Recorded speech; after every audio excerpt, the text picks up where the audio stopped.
আসসালামু আলাইকুম, সবাইকে কেমন আছেন? সুপ্রিয় দর্শক, সবাই ভালো আছেন? আজকে আমাদের এলাকায় প্রচুর পরিমাণ বৃষ্টি হয়েছে। আর সেই বৃষ্টির কারণে আমাদের ঘাস খেতে যাওয়া হয়নি, এখন আমরা যাচ্ছি। যেতে যেতে আম গাছের দিকে লক্ষ্য করলাম, দেখি আম অনেক ছিল কিন্তু আম পড়ে গেছে। দেখেন এই যে আকাশের অবস্থা, কি অবস্থা!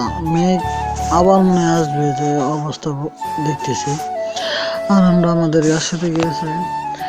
এই যে যে গাছ ক্ষেতটা দেখতেছেন, এটাতে প্রায় 15 দিন আগে কেটে গিয়েছিলাম। এটা আবার জ্বালাই যাচ্ছে। আবার এই যেটা আমাদের গাছ 15 দিন আগে এটাও কেটেছে, কিন্তু এটা প্রচুর পরিমাণ বৃদ্ধি পায়।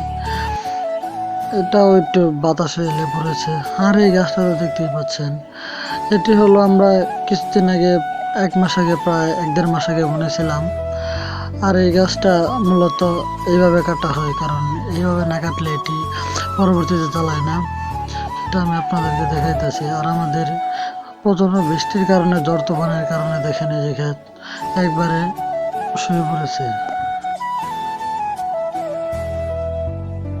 দেখেন আকাশের কি অবস্থা, মনে হয় আবার আসবে।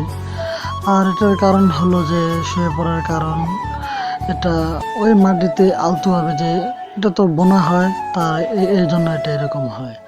আর দেখতেই পাচ্ছেন যে আকাশের কি অবস্থা, ঘন কালো মেঘে আচ্ছন্ন। আজকে সকালে আসতে চাইছিলাম কিন্তু আসতে পারিনি। দেখেন এটা প্রচুর পরিমাণে হয়ে গেছে। আমি ভাবছিলাম এটা সোজা হয়ে আছে, কিন্তু এটা একদম শুয়ে পড়েছে। আর দেখাইতেছে আপনাদেরকে যে এইভাবে কাটার কারণ কি।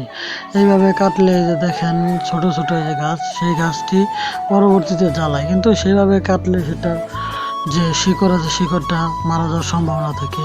আজকে এই পর্যন্ত, সকলকে ধন্যবাদ।